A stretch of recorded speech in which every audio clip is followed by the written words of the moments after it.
Hi traders, Nick Shaheen here for Benzinga and MarketFi. Create income with option spreads. You can reach me at sellspreads@gmail.com right here, or you can follow me on Twitter. Handle is RacerNick. Okay. Would like to recap the week ending 6/6 and look into next week.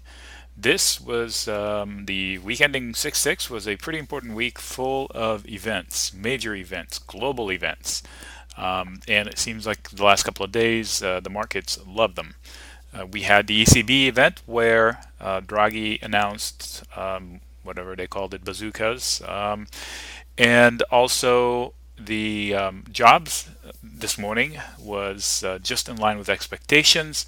This way, it was more of a relief of a more of a confirmation that okay, things are not that bad. And if we had a dip of a few weeks back, it was because of weather. So overall, a bullish tone. You can sense the sentiment is now bullish. Plus, you add Apple in the mix. Yes, you have to add Apple because it is the largest and the high profile. It plays in the psyche of people. Now suddenly everybody loves Apple. I set out today saying, how come they all hated it when it was 400, and they hated it again when it was falling to 500. They, at 400 they started calling 280, 250, 220. At 500 they called mid fours, low fours. And when it was at 700 before that, they had people calling for 1111, over 1,000. So they love it when it comes to all-time highs. They hate it when it becomes a good deal. So I'm not touching it right now, right here. Not that it can't go up. It's just I don't have any levels I can shoot for. So I'd rather sit back and wait and see what's going on. Splitting soon, 7 for 1. If you don't know that. All right. So what do I do after a week like this? After a week with so many events. And I take stock. What does that mean? No, I don't buy stock. I take stock in the important drivers in how I trade. The number one driver is the macro. If I don't know where the world is going or what the world looks like investment-wise, or actually geopolitical, any kind, how can I trade? So my thesis this week was confirmed all along. Members know this. My thesis has been okay, the doom scenario with the current variables is highly unlikely, meaning everybody's calling for correction just because we haven't had one. That's silly. But if you call a correction because you think there's going to be a black swan event, then that's fine. But the black swan event is not part of the current variables, so it can happen at any point in time. Therefore, I don't account for it. I hedge some of the bets, but I don't bank on it happening every day. So the thesis has been, okay, we are high, extended, but we can get higher. We're going to creep up, and we're going to probably correct a little bit here and there. But the doom scenario, 10-15% drops in whooshes, I just don't see it. We need a catalyst, negative catalyst for that. So the way I trade it is I leave room for the upside a little bit, and I try to sell credit call spreads above that, and then I hedge my short bet. Credit call spreads are shorting markets or tickers, and then I hedge it by taking some bullish positions via credit put spreads, but leaving room for some sort of a mini correction or a drop. So a balanced approach. Timing those can be tricky. Sometimes I enter it at the same time. Other times I leg into the upper side or the lower side. Depends on the price action. This week, the move up has not been a creep. I mean, we had a 2% up day on the small caps yesterday and a 1% up day almost. I didn't look at the close at the followed by 1% up today. So strong moves. That's not creep up, but coming back from, they've been badgered, the small caps. So we'll visit that a little later. So I take stocks. I take stock in my thesis. Now I'm happy. My thesis has been confirmed. Now I'm comfortable continuing my trading pattern. So thesis confirmed, trading pattern can continue. I can't trade without knowing what the global picture looks like. And secondarily, I look at the micro, which is each individual ticker, and I trade it based on levels I have. So in Apple, I didn't trade it the last couple of weeks because I don't have the levels. So the levels are not clear because headlines will, trump levels at any point in time. So what do? I just sit back and watch. I've made some money on Apple. I don't have to trade it every week. And as a matter of fact, this week's movements would have blown me out because the levels I thought I had were not correct as far as accuracy. Today they may have been, but previously I was surprised at the strength in Apple beyond 630 and up. So, but regardless, the thesis confirmed. Trade as you please based on the thesis. It's okay. And the so once I confirm the thesis, I need a I usually take a gauge. Okay, what am I trading against? For the last few months, we've been trading inversely with the TLT and the yen. TLT yen go up, markets and the TNX go down. It was like clockwork. This broke down last week, confirmed earlier this week. It's broken down, and now the only correlation I'm seeing is a rise in yield in the 10-year is causing the markets to break down. So now what used to be friend of the market, the TNX, now is the enemy. So I'm watching the TNX. It's not as clear as it was the other way around, but it's still hand in hand. So now I'm watching the TNX. I'm also surprised as the strength in the euro. If the euro come out and say we're gonna print, make loose money, I would expect that to go down. But recently it held up pretty well. Yesterday it spiked. I was like, what's going on? So surprising there. So I have on my radar a few things that could be omens. So the ECB event is out of the way, the jobs is out of the way, the Apple split is almost out of the way. So the bears look like they have been hurt this week, obviously, but it's not the bear of 2013. They're not scared, and which is kind of scaring the bulls a little bit. So yes, it was bullish this week, but I still need to be convinced that it's the 2013 bull. The 2014 bull hasn't had too many, hoot and holler days. So they might be tempted, a few might be tempted to book some profits on rips like today, or this week, I should say. It's very tempting to take some profits. Okay, so having said that, I want to take a look at this coming week. What do? I first of all I have a lotto ticket. Usually I give you a lotto ticket, and it's Baidu. I know I'm not the only one that noticed something in it.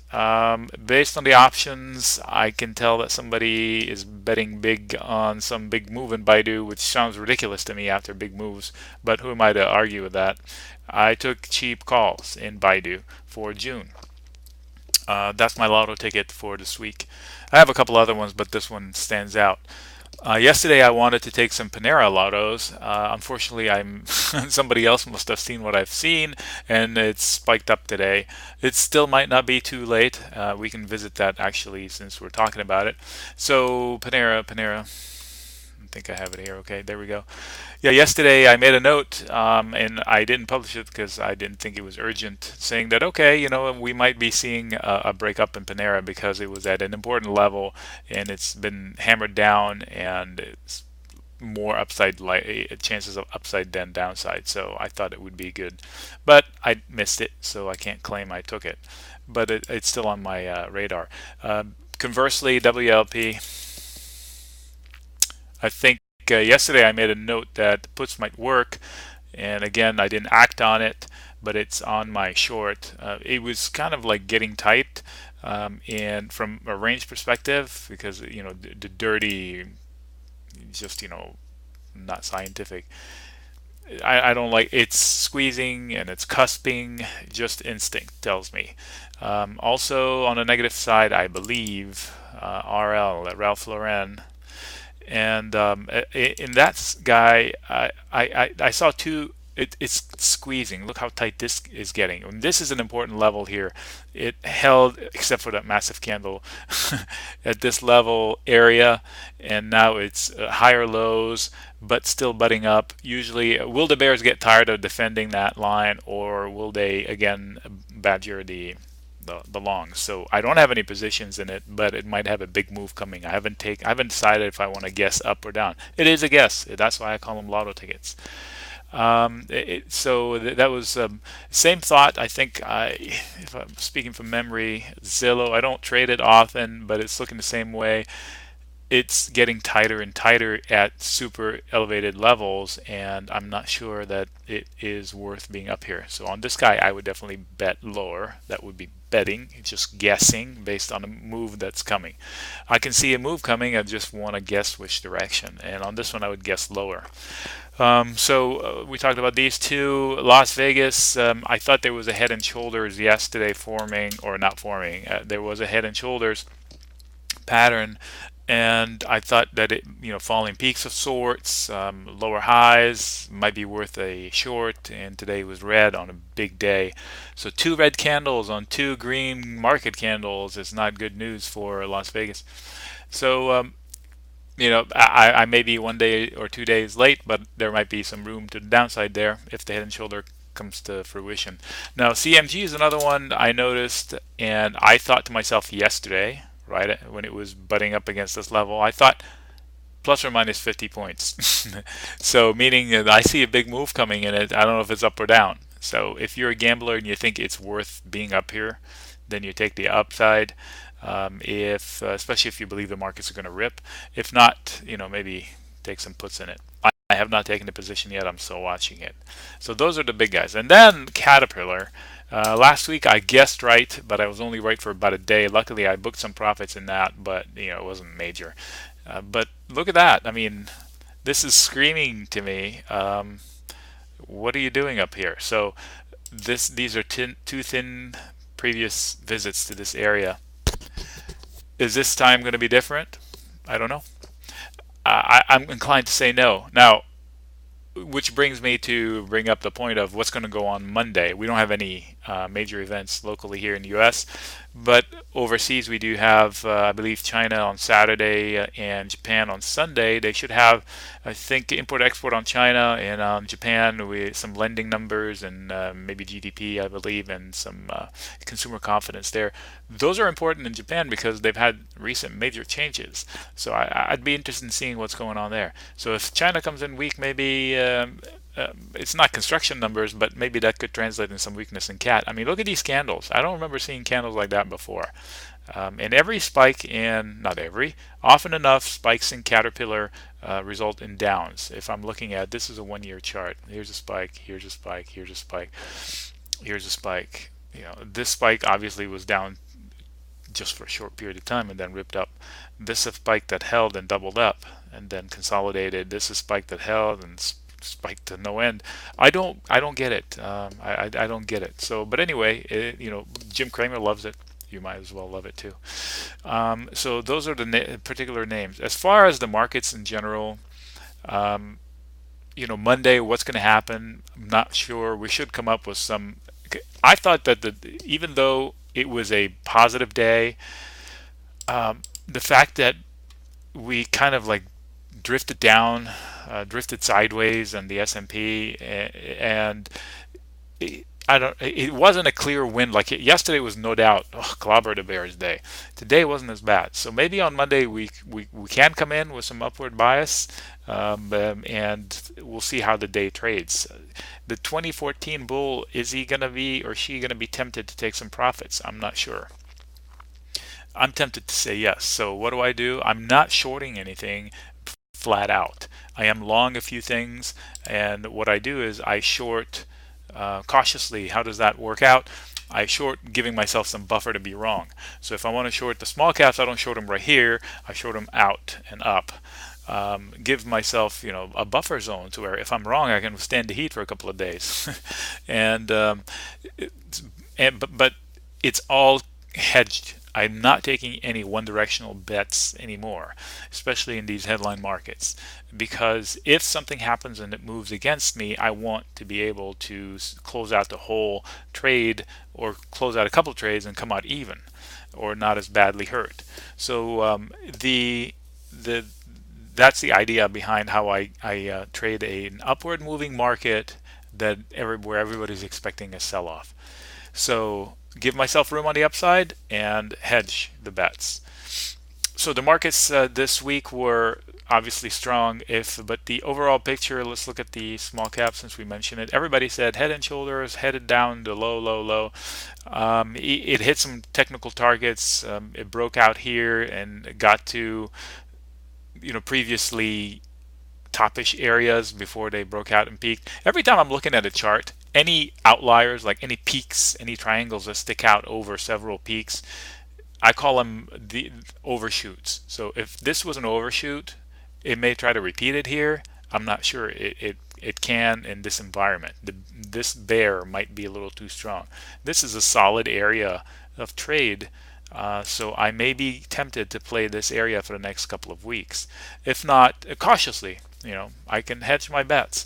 So that is the small caps. Now, one big note. I published a paper today about the NASDAQ. Okay, so this is the NASDAQ, very bullish. And my note was, okay, the NASDAQ is heavily influenced by Apple, very heavily influenced by Apple. So how do I resolve the fact that this run up right here, let's see, I think I looked at 416, the day of 416. This is where the cursor is, okay? This area right here on out. So from here on up here, this move, half of it can be attributed to the same period of time Apple move. So this is 416. From here on out, if Apple is 12%, 10%, 12%, whatever it is of the NDX, this move right here accounts for half of the percentage gain of the same period of time for the NASDAQ. So the question is, does Apple have more in it, that much more in it? If not, will somebody else step up to the plate and pick up the slack to get the NASDAQ to all-time highs? Okay, so I'm not shorted the NASDAQ yet, but I'm very tempted. And I can do it via credit call spread or leaps or whatever, or Priceline. I did short Priceline. I think I told you last week. I'm shorting leaps and Priceline, and now they're more than $12 cheaper than last week when I did them. Even spreads, 1560, 1570. I mean, yeah, ridiculously high, but for leaps, they trade wide, but that works out to my favor sometimes. You put the order out and you leave it, and it closes way better to your favor sometimes. So those are the two. The SPY, I thought that it was going to be capped yesterday or this week, but look, it broke out. Okay, I had I think it's best represented cleaner charts. I did the blue. I said, okay, so we're hitting tops here. We've seen this movie before. It did it in the yellow. See the yellow dashed lines? And it broke down. Well, here it called me a liar because it broke out. So who knows where to next? I'm not shorting it at all, but I'm shorting a few names. Today, Priceline was not participating, I believe, and that's why I was happy to have picked Priceline to short the NASDAQ and the Momos. I was tempted to short Tesla this week at 207.50, and luckily I said no, I don't think I'm going to do it. I don't have any problems, and I don't want to bring the bear. Now, Priceline is looking MACD maybe topish. I love the company. I think they're the ultimate Momo. I'm sad they trade like a Momo because they deserve to be trading like a Google. So on a good day, they make money. They're not very frothy. So that's the deal with the overall picture, and that's the deal with my lotto. That was the Baidu, and that's how I'm looking at trading the market going forward. Macro still intact. So go about the business. So what I tell everybody that I talk to, it's not rocket science, and don't get exuberant. Don't chase. How do I know I'm chasing? If you feel compelled to move the order in order to get the order executed because the price is moving one way or another, you're chasing. I had this conversation with a member today. He said, well, I'm trying to get this credit put spread executed, and then I said, well, it sounds like a good idea to me. And then he came back a couple hours later, or an hour later, he said, I can't get the execution. Should I move it up closer to treble? And I'm thinking, no, then you'd be actually chasing, kind of, because this is where you want to be. Don't compromise and get somewhere else. If you want to get somewhere else, give yourself more time to compensate. So if it's not executing here, maybe time is the problem and not the level. I'd rather take time than level. So buffer zones really pay off. If you play too close to the money, you're going to get hurt. It may work and work and work and work, and 1 week it doesn't. 1900 held, and then but I keep saying, okay, if 1900 I think is going to hold, I don't short it at 1900 to take the dollar credit or the 80 cents credit as far as credit spreads. I short it higher. I give myself 20 bucks and some time to react. And I say, okay, if it gets here, I'm out. Or I roll, or I close it, or I buy insurance or something. So give yourself levels, give yourself time, and act. If you're holding on just because you think the market's going to go down, that's hopium, not good trading. Again, this is Nick Shaheen. Create income with option spreads on MarketFi. Visit us, sign up. It's free. You'll get my newsletter. Only one of them. You won't get the levels that I send out every morning. And also, the Benzinga folks have some really good coverage of the market. So if you're not a member there, or if you don't follow them on all the social media, you're missing out. They do send out notices even before all the news breaks it out. Signing off. 20 minutes on the money.